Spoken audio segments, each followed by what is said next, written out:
오늘의 주요 뉴스입니다. 문재인 대통령이 한미 정상통화 유출 사건과 관련해 변명의 여지가 없다며 대국민 사과했습니다. 또한 이를 공익제보로 비호하는 정당에 깊은 유감을 표한다며 자유한국당을 강하게 비판했습니다. 현대중공업의 물적 분할을 결정할 주주총회를 이틀 앞두고 노조원들이 향후 구조조정이 예상된다며 사흘째 농성을 벌이고 있습니다. 송철호 울산시장도 현대중공업의 지주사를 울산에 유지해달라며 삭발했습니다. 아웃도어 업체 K2코리아가 대리점들에게 고액의 인테리어를 강요했다는 증언이 이어지고 있습니다. 대리점 가까이에 본사에서 운영하는 대형 직영 매장까지 출점해 갑질 논란이 일고 있습니다. MBN이 집중 취재했습니다. 50대 사업가 납치 살해 사건과 관련해 주범으로 지목된 부두목이 공범들에게 미리 대포폰을 나누어 준 것으로 파악됐습니다. 부두목이 공범들에게 폭행에 있었던 주점에서 사전에 대기하라고 했던 사실도 밝혀져 계획 범죄에 무게가 실립니다. MBN 단독 보도합니다. 어제 귀가 중인 여성을 집 안까지 뒤따라 들어가려고 한 30대 남성이 주거 침입 혐의로 조사를 받고 있습니다. 경찰이 강간 미수 혐의를 검토 중인데 더 강력한 처벌을 요구하는 국민청원이 잇따르고 있습니다. 라오스 정부가 지난 7월 SK건설이 시공한 수력발전소 보조댐 붕괴 사고가 인재라고 결론 내렸습니다. SK건설은 경험적 추론에 불과하다고 반박하고 있어서 사고 원인과 배상액을 둘러싼 공방이 계속될 것으로 보입니다.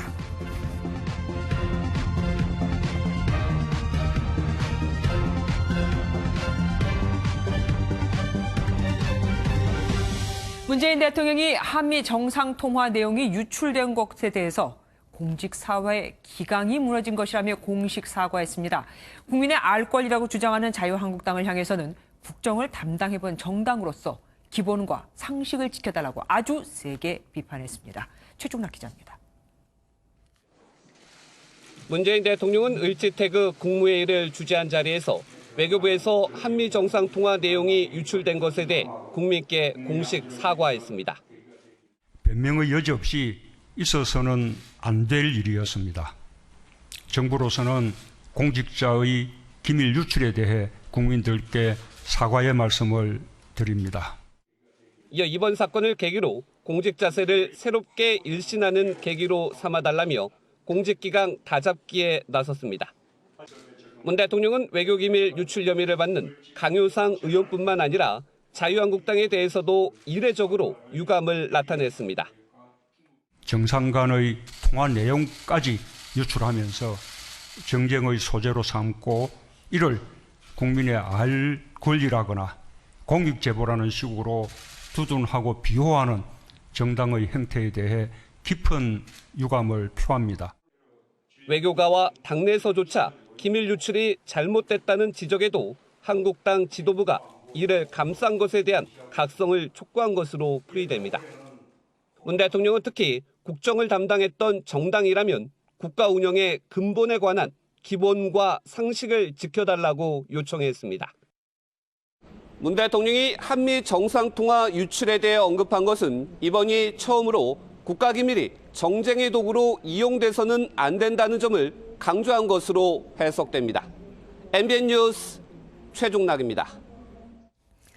자유한국당은 대통령이 야당을 직접 저격한 거라며 오히려 그런 모습이 기본과 상식에 맞지 않는 거라고 날을 세웠습니다. 더불어민주당은 강효상 의원을 국회 윤리위에 제소했습니다. 박유영 기자입니다. 자유한국당은 문재인 대통령의 발언에 대해 본질을 놔둔 채 야당을 겁박하고 있다고 비판했습니다. 핵심은 제쳐두고 야당 비판에 직접 대통령까지 나서는 모습을 보고 있자니 정말 민망할 따름입니다. 한국당은 문 대통령이 야당을 탓하기 전에 정의용 국가안보실장과 강경화 외교부 장관부터 경질해야 한다고 주장했습니다. 논란의 중심에 선 강효상 의원은 한국 패싱 현상을 보여주려고 한미 정상 간 통화 내용을 공개했다며 거듭 해명했습니다. 지극히 당연한 의정활동을 정부 여당이 기밀 유출 혐의로 프레이밍 씌워 야당의 입에 재갈을 물리려는 것이 이번 사태의 본질입니다. 더불어민주당은 지난주 강 의원을 검찰에 고발한 데 이어 이번엔 품위유지 의무 위반 등으로 국회 윤리특별위원회에 제소했습니다. 국회의원도 죄를 지으면 반드시 그 죄의 대가를 치른다. 이런 점을 확인하겠습니다. 강 의원 징계 등을 놓고 여야 간 감정 싸움이 거듭되면서 전국이 더 얼어붙는 모습입니다. MBN 뉴스 박영입니다. 문재인 대통령이 리비아에서 피랍됐던 남성의 가족이 쓴 편지를 강경화 외교부 장관에게 직접 읽어준 것으로 알려졌습니다. 공무원의 봉사 정신을 다시 한번 주지시키면서 공직 사회의 기강 해이와 복지 부동을 강하게 질책한 겁니다. 황정 기자가 보도합니다. 청와대가 리비아에서 피랍됐다 구출된 주모 씨의 딸이 대통령에게 쓴 감사 편지를 공개했습니다. 문재인 대통령은 이 편지를 어제 청와대에 온 강경화 외교부 장관에게 직접 읽어줬습니다. 외교부의 노력을 칭찬한 것처럼 보이지만 각종 의전 실수의 기밀 유출, 대사 갑질 파문이 잇따르고 있는 외교부에 대한 경고의 의미가 더 크다는 지적입니다. 청와대는 외교부뿐만 아니라 공직사회 전반의 기강해이와 복지부동이 심각하다고 평가하고 있습니다. 진짜 저도 이게 2주년이 아니고 마치 4주년 같고. 청와대와 국무총리실, 감사원 합동팀이 세종시 공무원들의 서울 출장에 대한 대대적인 감사에 착수한 것도 이런 배경에서 나온 조치입니다. 일각에서는 문재인 정부가 몰두한 적폐 수사가 오히려 공무원의 몸살이기만 불러왔다는 쓴소리도 나오고 있습니다. 문재인 대통령은 내일 업무 성과가 좋은 공무원을 청와대로 초청해 격려하는 등 당근과 채찍을 써 집권 3년차 공직사회를 다잡을 계획입니다. MBN 뉴스 황지연입니다. 서훈 국정원장과 양정철 민주연구원장의 만찬 논란이 결국 서훈 국정원장의 사퇴로 불똥이 튀었습니다. 자유한국당은 또한 선거 공작이 의심된다며 공세를 높였습니다. 이동화 기자입니다. 양정철 민주연구원 원장은 자신과 서훈 국정원장의 회동 자리에서는 상식적으로 총선 관련한 얘기는 오갈 수가 없었다며 야당 주장을 일축했습니다. 기자가 있는 자리에서 무슨 총선 얘기가 오갈 수 있겠어요. 있을 수 없는 일이고, 그다음에 또 동석한 언론인이 뭐 그런 얘기가 있었으면 또 기사 안 떴겠습니까?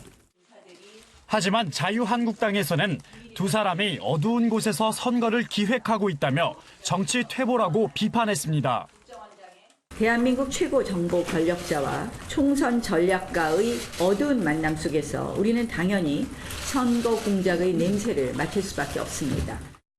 대북 전문 기자를 동원해 북한 관련 이슈로 여론몰이를 하는 이른바 북풍 정치가 반복되는 것 아니냐는 우려도 제기했습니다. 의원총회에서는 서 원장이 정치적 중립 의무를 외면했다며 사퇴해야 한다는 주장까지 나왔습니다. 서훈 국정원장 즉각 자리에서 물러나야 한다고 생각합니다.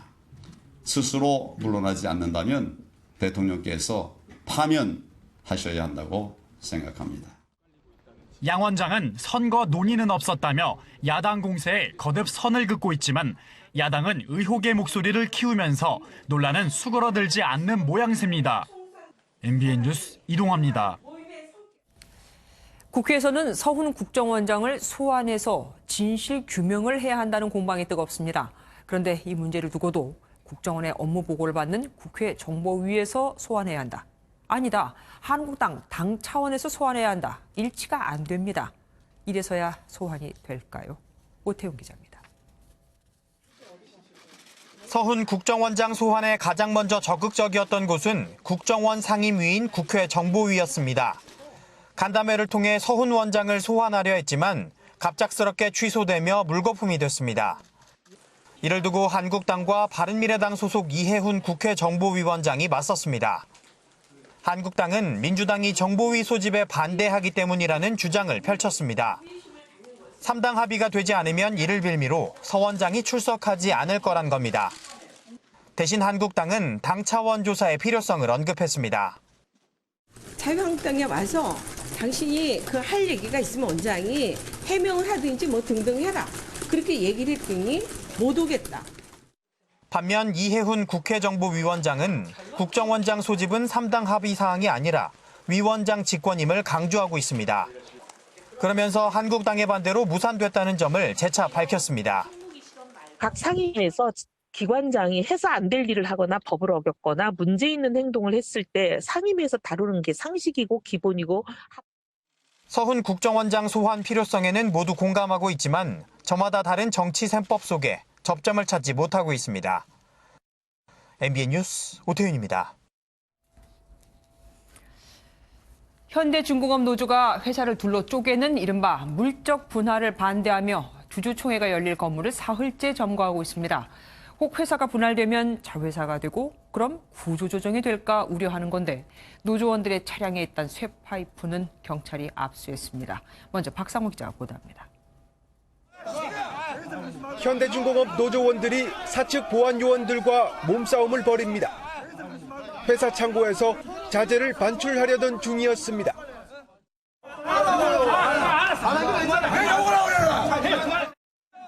노조원들의 차량에는 신호와 휘발유 그리고 쇠파이프가 들어있었습니다. 노조는 현수막과 발전기에 쓸 용도라고 밝혔지만 경찰은 이를 모두 압수했습니다. 노사 간 물리적 충돌이 시작된 건 지난 27일부터입니다.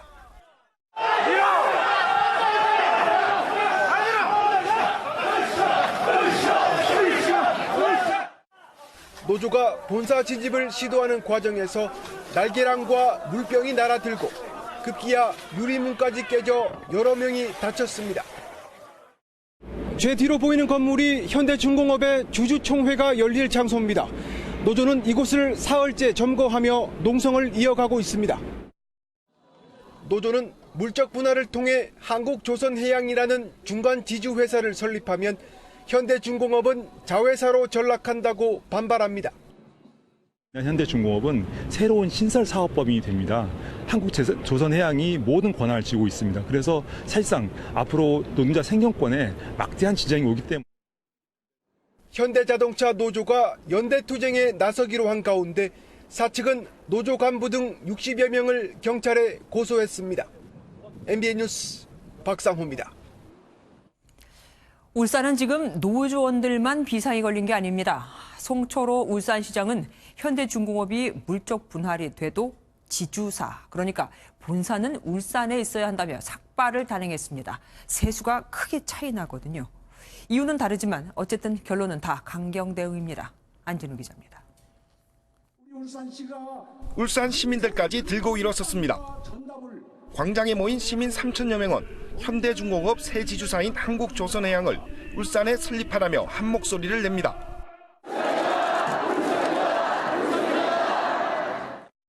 현대중공업은 회사를 둘로 나눠 하나는 기존 계열사와 대우조선해양까지 거느리는 신설 지주회사로 만들어 서울로 옮기고 나머지는 사업회사로 울산에 남긴다는 계획입니다. 이럴 경우 반세기 동안 시민과 함께한 현대중공업이 사실상 서울로 이전하는 것이라며 반발합니다. 120만 울산 시민들과 근로자들이 흘린 땀과 열정으로 성장한 향토 기업입니다. 현대중공업이 곧 울산입니다. 울산시와 시의회, 정치권도 신설 지주회사가 서울로 갈 경우 울산 경제에 큰 타격을 줄 것이라며 반발합니다. 송철호 울산시장은 고 정주영 현대그룹 명예회장의 정신과 혼을 이어나가자고 촉구했습니다. 이 집회와 지금 현대중공업 자리에 있는 울산시 동구 미포만 백사장의 5만 분의 1 지도와 두 가지를 품에 안고 유럽으로 갔습니다.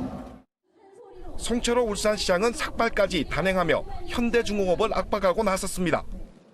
현대중공업의 주주총회를 앞두고 노조와 시민사회단체, 지역 정치권까지 과세하면서 울산 전역의 긴장감이 높아지고 있습니다. MBN 뉴스 안진우입니다. 황교안 자유한국당 대표가 요즘 대한민국은 민주노총의 불법 천국이라며 법이 무너지고 있다고 비판했습니다.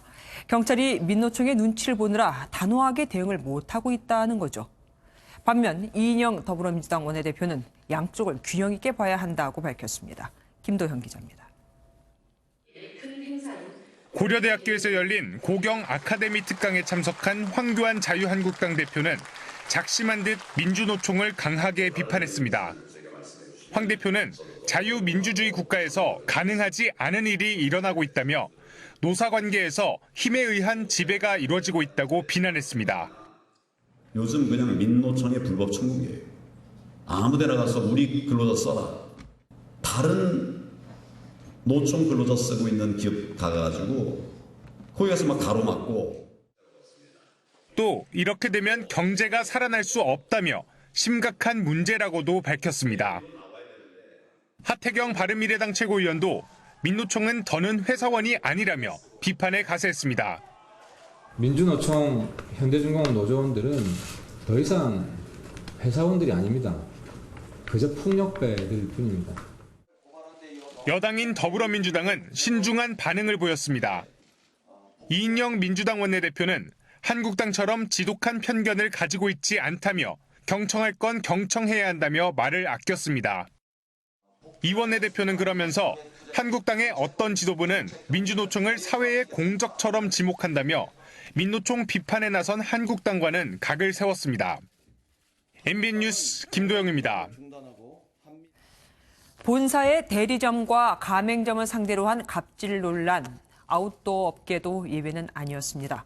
멀쩡해 보이는 가게에 리모델링을 하라고 강요하고 이를 지키지 않을 땐 계약을 해지하겠다며 으름장을 놓는 겁니다. 계약 해지를 당하지 않으려면 본사가 지정한 업체를 통해 무려 1억 원짜리 인테리어를 억지로 해야 했죠. 먼저 심가현 기자가 단독 보도합니다. 아웃도어 브랜드 K2 코리아의 대리점을 5년 넘게 운영하던 점주들은 얼마 전부터 본사로부터 인테리어 압박을 받아왔다고 말합니다.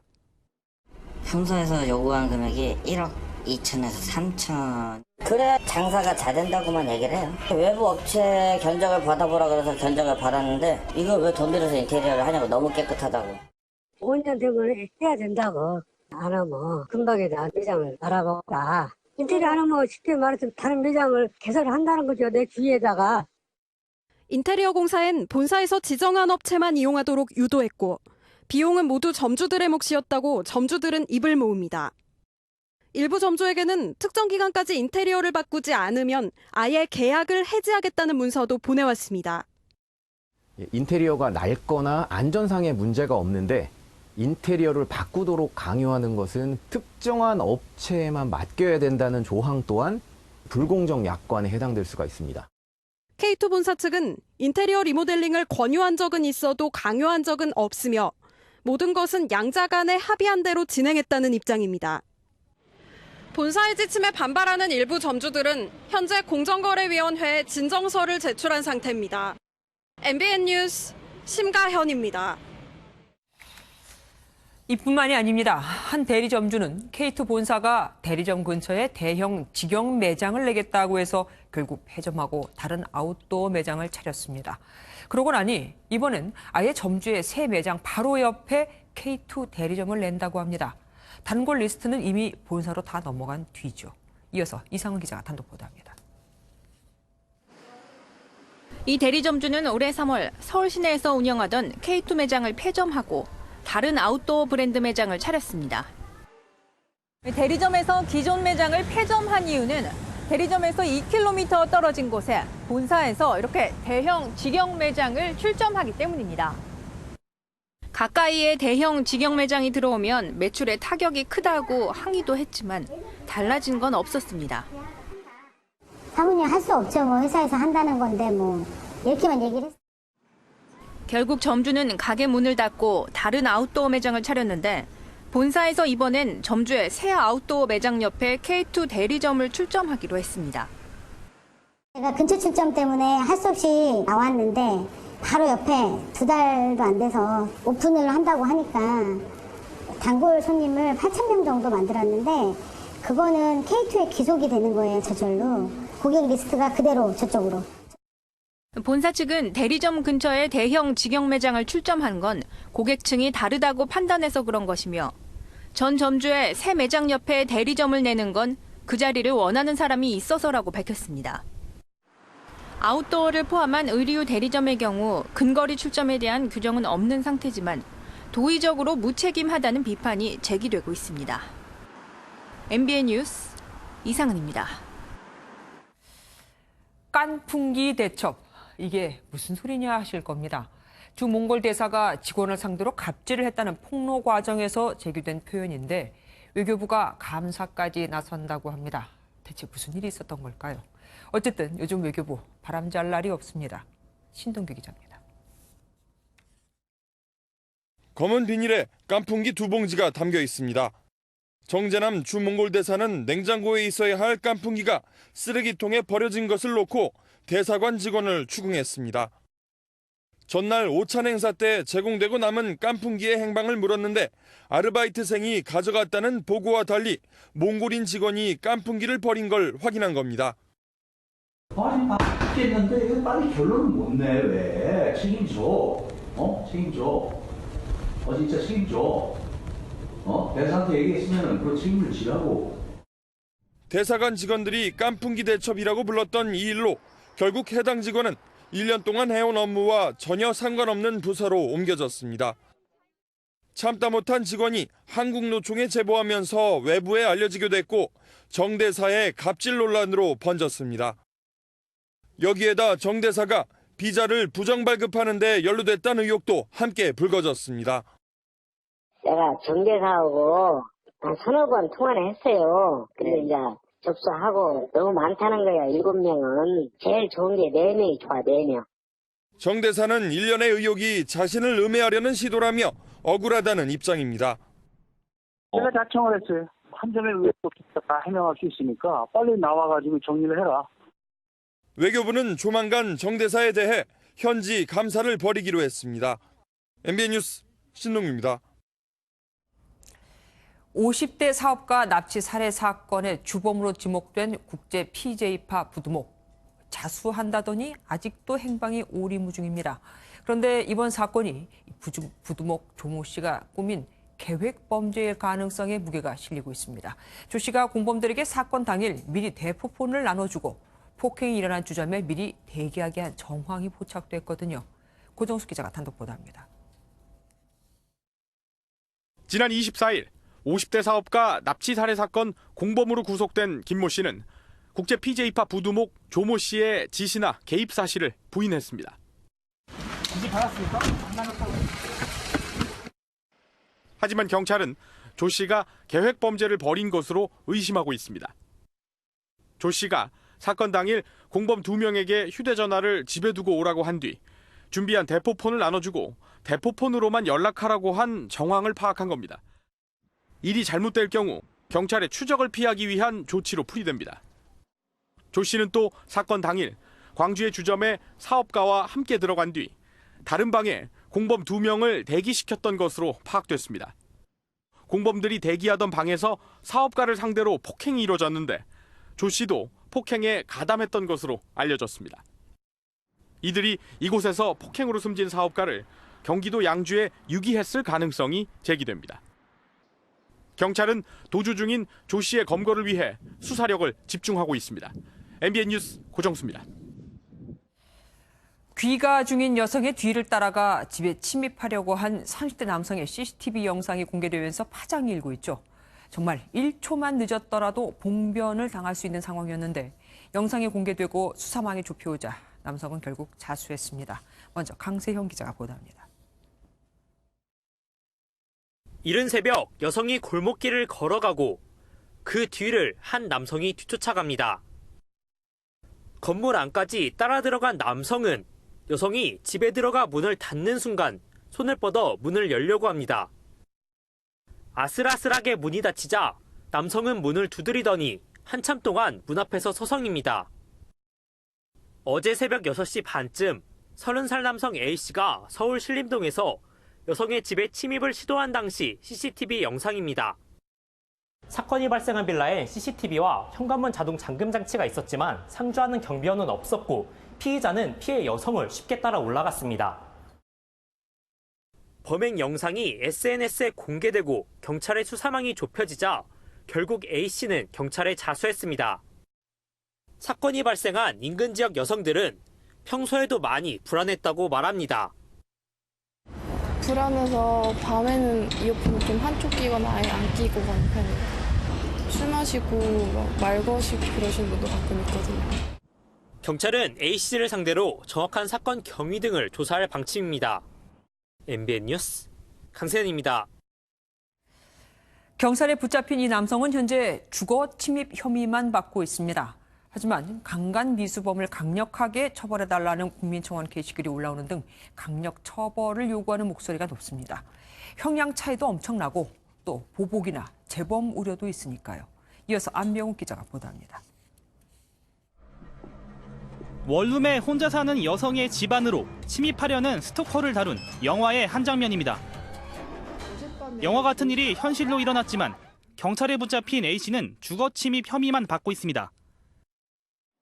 다세대 주택 안에 있는 공용계단과 복도가 주거 침입죄의 주거에 해당해 일단 이 혐의를 적용한 겁니다.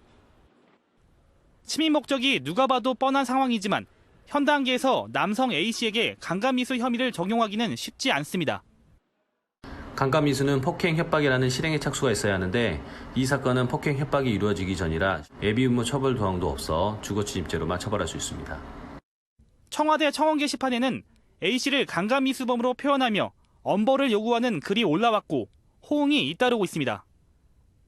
강간미수죄의 경우 형량이 징역 3년 이상이지만 주거침입죄는 징역 3년 이하나 500만 원 벌금으로 형량이 더 낮습니다. A씨는 경찰 조사에서 술을 많이 마셔서 기억이 나지 않는다고 진술했고 경찰은 정확한 범행 동기를 조사한 후 강간미수죄 적용도 검토할 것이라고 밝혔습니다. 전문가들은 늘어나는 1인 가구 여성에 대한 경찰의 대책 강화를 주문했습니다. 여성 안심 귀갓길 제도라든지 신철대 등을 활용해서 사전 범죄 예방에 노력을 기울이는 것이 필요하다고 생각을 합니다. 또 유사한 범죄 피해를 막기 위해 여성들의 적극적인 신고도 주문했습니다. MBN 뉴스 안명욱입니다. 20대 여성이 상가 옥상에서 유서를 써놓고 뛰어내려 숨졌습니다. 남편이 폭행한다고 신고하고 병원에서 치료를 받은 뒤였습니다. 노승환 기자입니다. 숨진 여성은 한 병원에서 치료를 받았습니다. 그러다 바로 옆 8층 상가 옥상에 올라가 아래로 몸을 던졌습니다. 여성이 병원에 온 건 남편의 폭력 때문이었습니다. 아파트 경비실에 도움을 요청했고 현장에 출동한 구급대원이 여성의 상태를 확인하고는 곧바로 병원으로 옮겼습니다. 그러고서 채 몇 시간 만에 처지를 미관하는 유서를 쓰고 극단적 선택을 했습니다. 경찰은 가정폭력 때문에 여성이 그랬을 가능성이 있다고 보지만 남편은 1차 조사에서 폭행 사실 자체를 부인했습니다. 폭력 신고가 있었던 건 맞아요. 우리 여자분은 이제 맞았다고 하고 남편은 때린 적이 없다 하고. 경찰은 장례가 끝나면 남편을 불러 정확한 경위를 조사할 예정입니다. MBN 뉴스 노승환입니다. 국보 1호 숭례문에 현판 글자를 새긴 목판.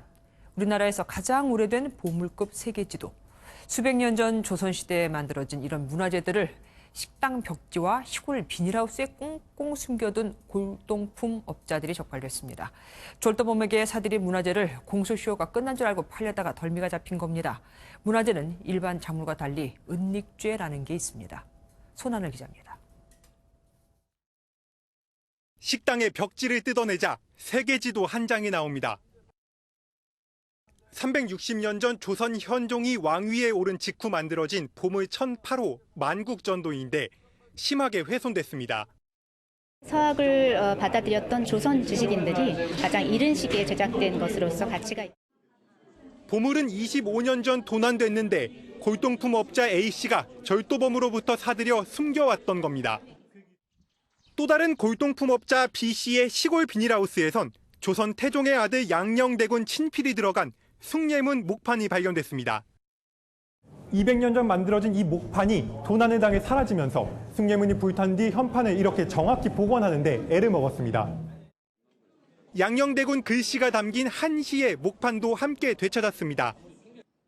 이들 골동품 업자들은 절도범으로부터 사들인 문화재들을 경매업자를 통해 수천만 원에 되팔려다 꼬리가 잡혔습니다. 10년 이상 지난 다음에 물건을 처분하려고 했었고 그 과정에서 저희한테 첩보가 들어와서 검거하게 됐습니다. 경찰과 문화재청은 아직 찾지 못한 국보와 보물 12점에 대해서도 추적을 이어갈 계획입니다. MBN 뉴스 손하늘입니다. 사법농단 의혹으로 구속 기소돼 자신의 첫 재판에 나온 양승태 전 대법원장이 작심 발언을 쏟아냈습니다. 검찰의 수사 결과가 근거 없는 한편의 소설 같다며 무려 25분간 말을 이어간 겁니다. 정태용 기자입니다. 수의 대신 검정 양복에 노타이 차림으로 첫 재판에 출석한 양승태 전 대법원장. 직업을 묻는 재판부의 질문에는 직업이 없다고 짧게 답했습니다. 모두 발언 기회가 주어지자 25분간 작심 발언을 쏟아냈습니다. 검찰 수사 결과가 담긴 공소장을 가리켜 어느 소설가가 미숙한 법률 자문을 받아 한 편의 소설을 쓴 것이라고 생각될 정도라고 폄하했습니다. 검찰 수사를 용두사미에 비유해 용은커녕 뱀도 제대로 그리지 못했다고 비난하기도 했습니다. 양 전 대법원장은 또 대한민국이 법의 지배가 이루어지는 나라가 될 것이냐 아니면 무소불위의 검찰공화국이 될 것이냐는 이번 재판을 통해 결정될 것이라며 은근히 법원을 압박했습니다. 피고인으로 함께 출석한 박병대 고영한 전 대법관 역시 모든 혐의를 전면 부인했습니다. 앞서 검찰은 양 전 원장과 두 전직 대법관을 상고법원 도입을 위해 각종 재판에 부당하게 개입한 혐의로 기소했습니다. 양 전 원장의 원색적 작심 발언을 두고 검찰이 비판 아닌 모욕 수준의 언사라고 되받아치면서 첫 재판부터 향후 치열한 공방을 예고했습니다. MBN 뉴스 정태용입니다. 검찰 과거사위가 김학의 전 법무부 차관 의혹 사건과 관련해 건설업자 윤중천 씨와 또 다른 검찰 고위 간부들 간 유착 의혹을 재수사해야 한다고 밝혔습니다.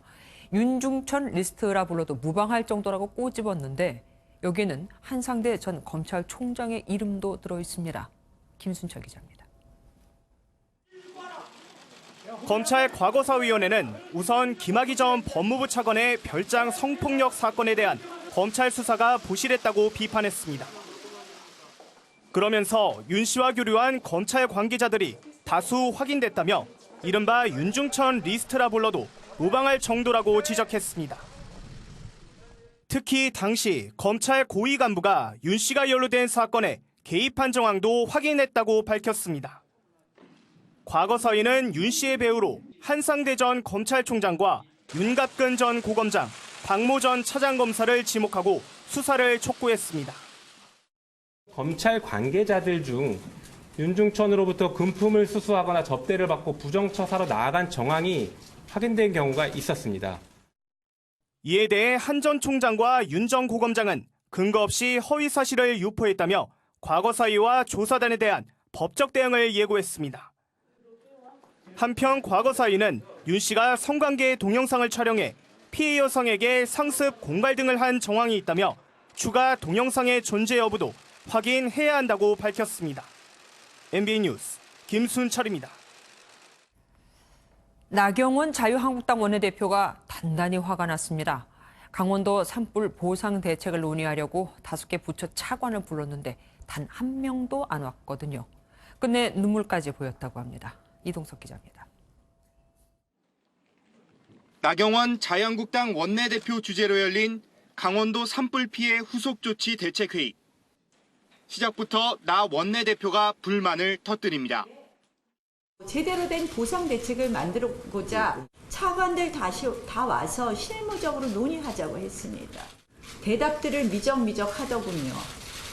공무원이 공복입니까? 문복입니까?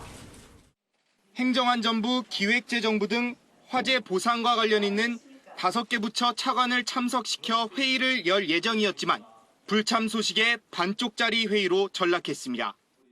이들은 국가 위기 상황에 대응해 민관, 군이 합동으로 진행하는 을지 태극 연습 참가를 이유로 한국당 주최 회의에 참석하지 않은 것으로 전해졌습니다.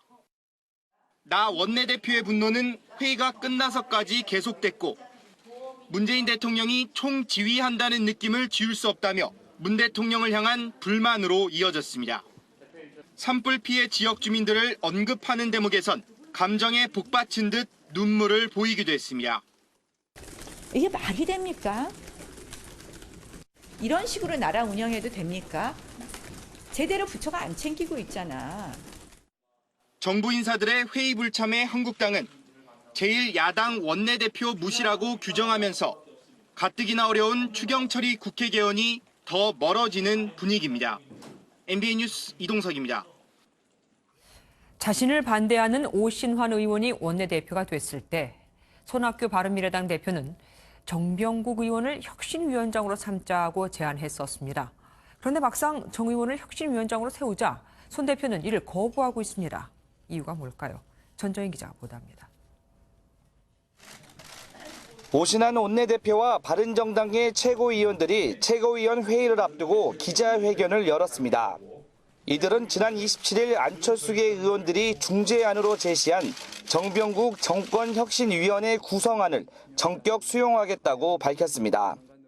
당이 더 이상 이런 식으로 장기화된 내용으로 미궁 속에 빠지게 되면 당은 회복할 길이 없다라는 절박한 마음 속에서 그런 결론을 내리겠습니다. 4월 재보선 참패 이후 손학규 대표가 직접 정병국 혁신위원장의 필요성을 제안했던 것을 상기시키며 손 대표의 결단을 촉구하는 목소리도 이어졌습니다. 하지만 손 대표는 혁신위원장은 중립적 인사여야 한다는 기존 입장을 강조하며 거부 의사를 거듭 밝혔습니다. 최고회의 전에 기자회견을 통해서 발표를 했는데 이건 정치 공세다. 나는 절대로 정치 공세에 굴복할 생각은 없다. 손학규 대표 측은 정병국 카드가 아닌 외부 인사로 혁신위원회를 구성하겠다는 뜻이 완강해 양측의 힘겨루기가 또다시 본격화될 것으로 보입니다. MBN 뉴스 전정인입니다.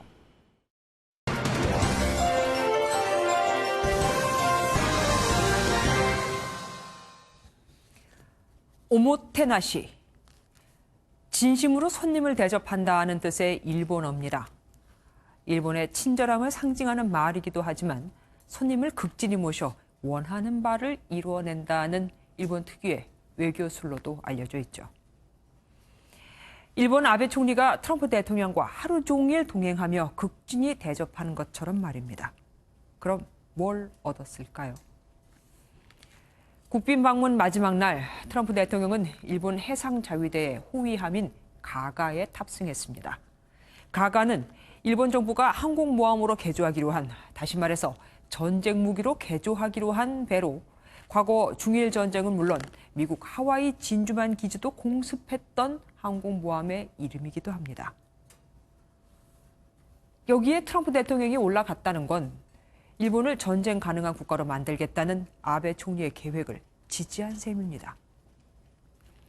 또 가가함에서 내린 트럼프 대통령이 미군 상륙함에 들러 연설하던 중 동해를 일본해라고 공개적으로 말했죠. 이건 대놓고 일본 편을 들은 거다는 말도 나오고 있습니다. 게다가 한일 국방장관 회담은 보류됐고 트럼프 대통령은 일본 납북자 문제 해결에 적극 공조하겠다고 하니 심하게 말하면 두 나라가 정작 우리와 북한을 쏙 빼놓고 한반도 문제를 논의한 겁니다. 트럼프 대통령이야 한국과 일본 사이가 어떻든 일본 항공모함에 실릴 자국 전투기를 많이 팔면 되고 그걸로 일본이 군사력을 키워 중국을 견제할 수 있으면 금상첨화. 아베 총리 역시 가이드니 뭐니 비난을 받아도 원하는 바를 차근차근 이뤄내고 있으니 웃을 수밖에요. 답답한 건 우리뿐인 겁니다. 다른 나라 정상들이 만나는데 굳이 우리를 배려하지 않았다고 문제 삼을 수는 없습니다. 하지만 한일 관계에서 민감한 부분을 건드리면서까지 각자 자신들의 실리를 챙기는 이 상황에 그저 묵묵히 바라보고만 있어야 하는지는 좀 더 생각해 봐야 하지 않을까요? 뉴스점이었습니다.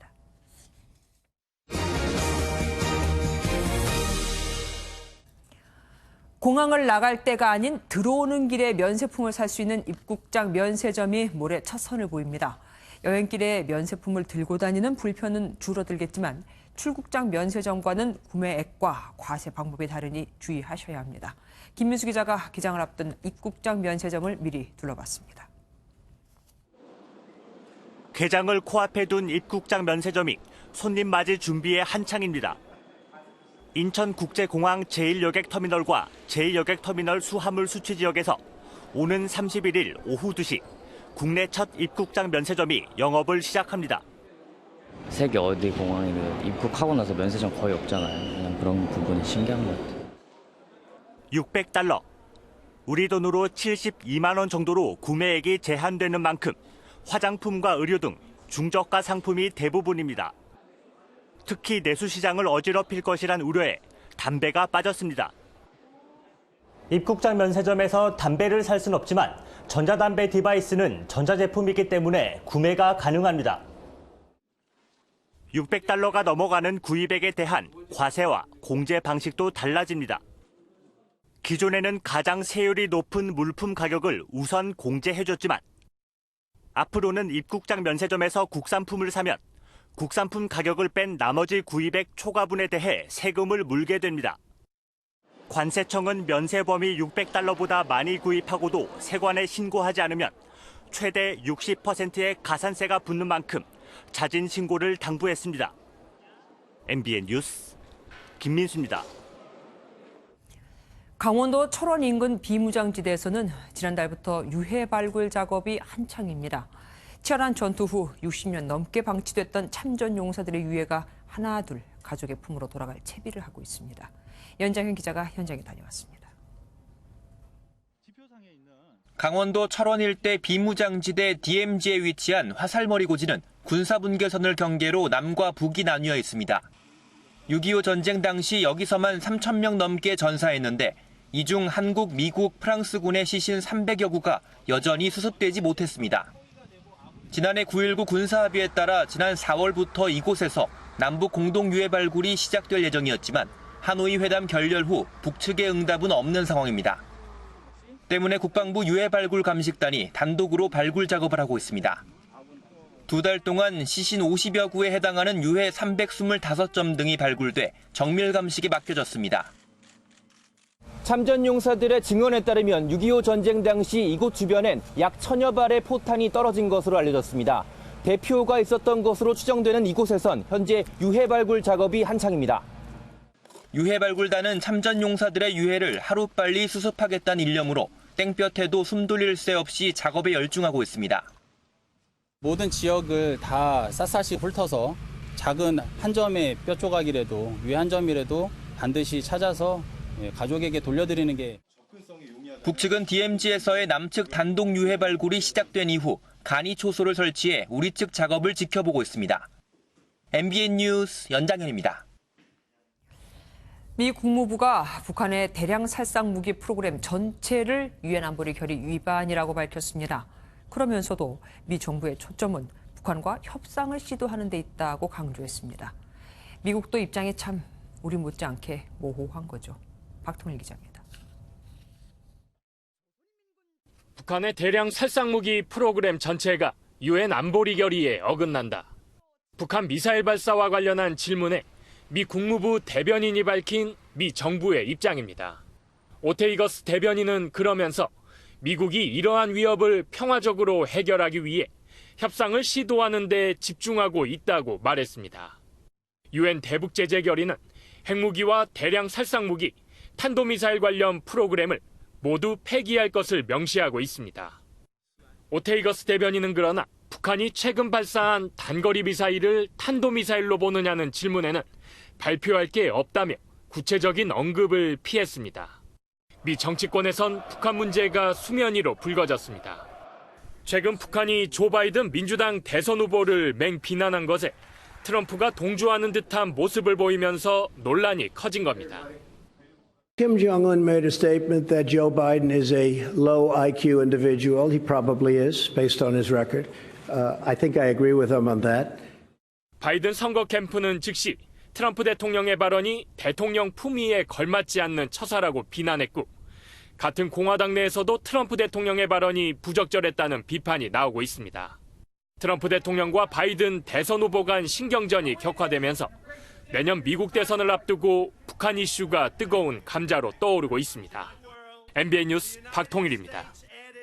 지난해 7월 49명이 숨지고 20여 명이 실종된 라오스 댐 붕괴 사고의 원인이 나왔습니다. 라오스 정부가 자연재해가 아닌 사실상 인재라고 결론 내린 건데 댐 공사를 맡았던 SK건설은 동의할 수 없다며 반박했습니다. 천문학적인 금액의 배상 책임을 물어야 하거든요. 정지영 기자입니다. 라오스 정부가 세피안 세남노이 수력발전소 보조댐 붕괴 사고를 사실상 인재라고 결론 내렸습니다. 사고 발생 10개월 만입니다. 현지 라오스 뉴스통신은 국가조사위원회가 독립전문가위원회를 꾸려 조사한 결과 불가항력적인 사고가 아니라는 결론을 내렸다고 보도했습니다. 적절한 조치를 했다면 사고를 막을 수 있었다는 겁니다. 집중호우가 쏟아졌지만 붕괴가 시작됐을 때 댐 수위가 최고 가동 수위보다 낮았고 보조댐 속 미세한 물길에 따른 내부 침식과 지반 약화가 붕괴의 원인이란 설명입니다. 사실상 인재라는 결론에 SK건설은 반박 입장문을 내놨습니다. 물길이 생기는 파이핑 현상을 입증하지 못했고 한국 정부 조사단과 세계 유수의 엔지니어링 업체들의 의견은 다르다는 주장입니다. 결국 과학적인 근거가 결여된 경험적 추론에 불과해 동의할 수 없다는 입장입니다. 라오스 정부의 사고 원인에 대한 검증이 객관적이고 공정하게 이루어져 명확한 사고 원인이 규명되기를 촉구하며 앞서 라오스 정부는 사망 또는 실종이 확인된 가족에게 1인당 $10,000의 보상금을 먼저 지급했습니다. SK건설은 재조사를 요구하고 있지만 라오스 정부는 아직 뚜렷한 움직임이 없어 양측 간 소송으로 번질 가능성도 있습니다. MBN 뉴스 정주영입니다. 지난 2016년 건설된 제주 해군기지를 둘러싸고 10년 넘게 갈등을 빚어온 제주 강정마을 사태에 경찰의 과잉 진압과 인권 침해가 있었다는 결론이 나왔습니다. 외부위원으로 구성된 경찰청 인권침해 진상조사위는 경찰이 반대측 주민에게 욕설과 폭행을 한 사실도 확인했습니다. 정수정 기자입니다. 제주 서귀포에 자리 잡은 강정마을. 해군기지 건설을 둘러싼 갈등은 2007년으로 거슬러 올라갑니다. 당시 해군기지 건설이 공식화되면서 마을 주민들이 찬반으로 의견이 갈리고 반대측 주민과 정부도 대립하기 시작했습니다. 2010년 1월 기공식이 진행된 이후에도 오히려 갈등은 더 커졌습니다. 지금 마을 회장이 땅바닥에 질질 끌려다니고 있어요. 업무를 방해하고 있지 않습니까? 여보세요. 반대 시위를 진압하기 위해 2011년 8월부터 이듬해 9월까지 강정마을에 동원된 경찰은 19,000여 명, 연행된 주민과 시민단체 활동가는 696명에 이릅니다. 경찰청 인권침해 진상조사위원회는 이 과정에서 경찰의 폭행과 욕설, 무분별한 강제연행 등 과잉 진압과 인권침해가 있었다고 확인했습니다. 또 국군사이버사령부와 청와대, 경찰청도 여론을 조작하는 댓글 활동을 벌인 것으로 조사됐습니다. 경찰은 해군기지 사업의 원활한 수행을 위해서 반대 주민들의 활동을 저지하는 방패로서 역할을 수행한 셈이고요. 지난해 해군 국제 관함식에서도 주민과 정부의 충돌이 벌어지는 등 아직 갈등의 불씨는 여전합니다. 명예회복이 강정 주민들이 가장 바라는 거고요. 국가가 책임 있는 사과를 하면 좋겠다. 위원회는 경찰 외에도 해군 등 다른 국가기관의 부당한 행위에 대해서도 조사하고 재발 방지 대책을 마련하라고 정부에 권고했습니다. MBN 뉴스 정수정입니다. 러시아를 공식 방문 중인 문희상 국회의장이 대한민국 국회의장으로는 처음으로 모스크바 러시아 상원 본회의장에서 연설했습니다. 문 의장은 한반도 평화 프로세스는 곧 동북아와 세계 평화 프로세스라며 러시아가 북핵 문제 해결을 위한 긍정적인 역할을 해주기를 기대한다고 밝혔습니다. MBN 보도국 영상취재부 박세준 기자가 한국영상기자협회가 수여하는 제86회 기획보도부문 이달의 영상기자상을 받았습니다. MBN은 지난 3월 미세먼지 마스크 제조업체들의 위법 행위를 단독 연속 보도해 식약처 등의 후속 조치를 이끌어냈습니다. 현대전은 정보전이라고 하죠. 프로야구에서도 데이터를 활용한 전략 싸움이 치열합니다. 대표적인 게 타자별 맞춤형 수비 위치인데 경기 중간에 데이터를 꺼내봐도 되는지가 때 아닌 논란입니다. 김동환 기자가 보도합니다. 중견수 쪽으로 날아간 최정의 타구가 난데없이 이루스에게 잡혀 아웃됩니다. 역시 중견수 앞 안타가 돼야 할 이대호의 타구도 길목을 막아선 이루스에 걸립니다. 왼쪽으로 많이 치는 타자들의 데이터를 이용한 NC의 좌편향 수비 시프트가 성공한 겁니다. 반대로 오른쪽 타구가 많은 좌타자를 상대할 때는 우편향 시프트가 많이 사용됩니다. 김재환을 상대한 NC는 아예 3루수를 1루수와 2루수 사이에 놓는 타격을 감행해 안타를 병살타로 만들기도 했습니다. 수비 시프트가 핵심 전술로 자리 잡았지만 참고해야 할 데이터가 너무 많아서 문제가 되기도 합니다. 삼성 박혜민은 시프트로 이성열의 장타를 멋지게 잡아내 박수를 받았지만 후속 동작에서 항의를 받았습니다. 뒷주머니에서 다음 타자의 타구 분석표를 꺼내본 게 부정행위라는 겁니다. KBO는 쪽지에 대한 직접적인 규제 조항은 없지만 불공정 정보 입수에 해당할 수 있다며 합의안 도출 때까지 금지 조치했습니다. 반면 메이저리그에서도 통용되고 있는데 정보화 시대에 역행한다는 반론도 적지 않습니다. 전술 참고서냐 커닝 페이퍼냐, 방대한 데이터의 수싸움이 종이 한 장의 기싸움으로 변하고 있습니다. MBN 뉴스 김동환입니다.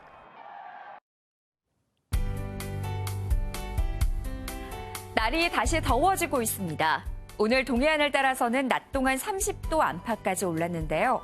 내일은 구름이 다소 드리워지겠지만 맑은 가운데 초여름 날씨는 계속되겠습니다. 내일 한낮 기온 서울 25도, 광주 27도, 경주는 32도까지 웃도는 등 낮에는 덥겠고요. 아침, 저녁으로는 기온이 빠르게 내려가면서 일교차가 크겠습니다. 대기도 점차 더 건조해지고 있는 모습입니다. 대구 등 경북 지역으로 건조주의보가 확대된 가운데 당분간 비 소식이 없어서 다른 지역들로도 특보가 확대될 가능성이 있습니다. 며칠 동안 대기가 무척 청정했는데요. 내일 오전 시간에는 수도권과 충청, 광주와 전북 지역을 따라서 미세먼지 농도가 높겠습니다. 오늘 전국이 대체로 맑은 하늘을 보였습니다. 내일 중부지방 서울 아침에 15도 선을 나타내겠습니다. 남부지방은 내일 자외선 지수가 매우 높은 수준을 보이겠고요. 광주의 한낮 기온 27도, 부산 25도까지 오르겠습니다. 내일 오후까지 강원 산지를 따라서는 바람이 무척 강하게 불겠습니다. 주말까지 맑은 날씨가 이어질 전망입니다. 날씨였습니다. 뉴스팔이 선정한 이 한 장의 사진입니다. 미국의 여성 연방대법원 대법관 루스 베이더 긴즈버그의 일대기를 다룬 영화의 국내 홍보 포스터입니다. 원본을 보면 주인공 뒤엔 정의, 행동가, 지도자 같은 단어가 쓰여 있는데 어찌된 일인지 국내 포스터엔 뜬금없이 스타일, 데일리룩 같은 말이 쓰여 있습니다. 다른 포스터에선 영웅적이라는 말이 러블리한 날로 오역되기도 했죠. 여성의 인권 향상을 강조한 영화의 주제와 거리가 멀어도 한참 멉니다. 영화의 내용도 모르면서 영화를 홍보한 거냐 하는 네티즌들의 말 정말 와 닿습니다. 이럴 때 보면 전문가라는 분들보다 네티즌들이 단어를 더 정확하게 사용하는 듯합니다. 뉴스파 여기서 마치겠습니다. 함께해 주신 여러분 고맙습니다.